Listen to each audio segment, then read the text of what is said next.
Welcome to Citrine Merchant Services. Do you find your merchant statement confusing? Well, you're not alone. Unfortunately, processors intentionally make it confusing to read their statements. This is done to hide fees and maximize their profits. Here's a quick tutorial on how to read your Moneris merchant statement.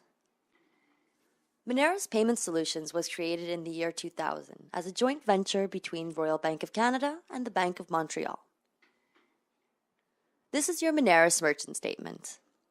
The first section is called the sales summary by card type. It lists the type of cards, amount of transactions, volume, and average ticket price.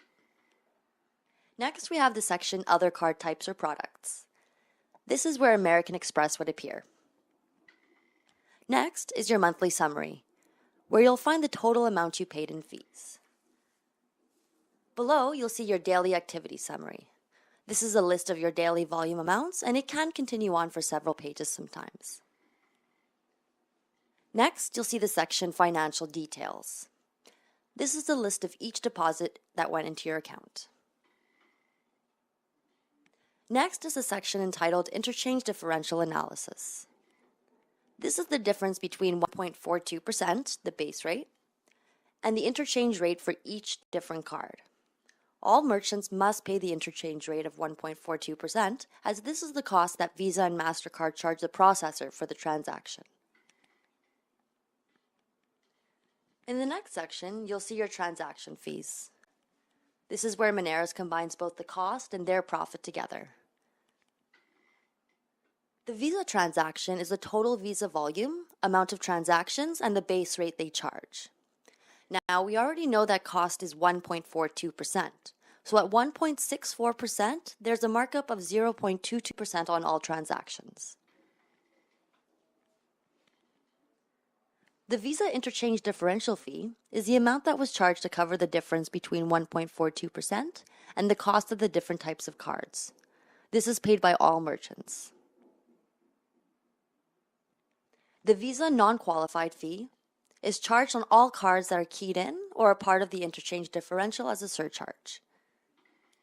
If you take your total non-qualified fees, here being $28.95, and divide it by your gross Visa volume, here being $15,936.71, you will get an average of 0.18% above cost.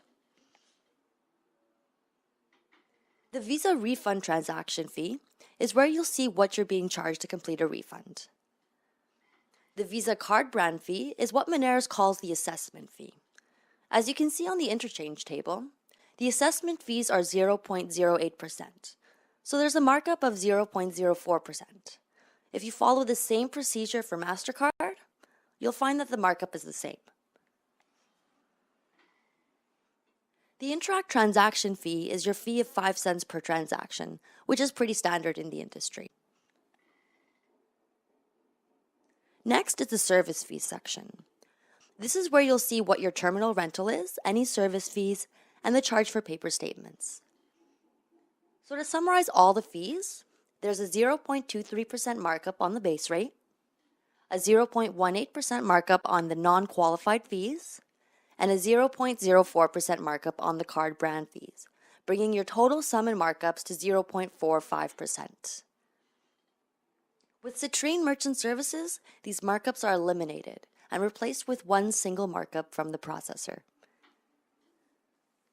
Thank you for watching. Citrine Merchant Services is committed to informing their merchants on how to read their statements on their own. Once merchants are aware of how their pricing works, it's clear to see that Interchange Plus pricing offers the most competitive and transparent pricing in the industry. With Interchange Plus pricing, you will only ever pay one small fixed markup. You will not pay non-qualified fees, which puts your money into your pocket rather than the processors. We at Citrine Merchant Services look forward to a long and prosperous relationship with our merchants, helping you save money on your merchant account.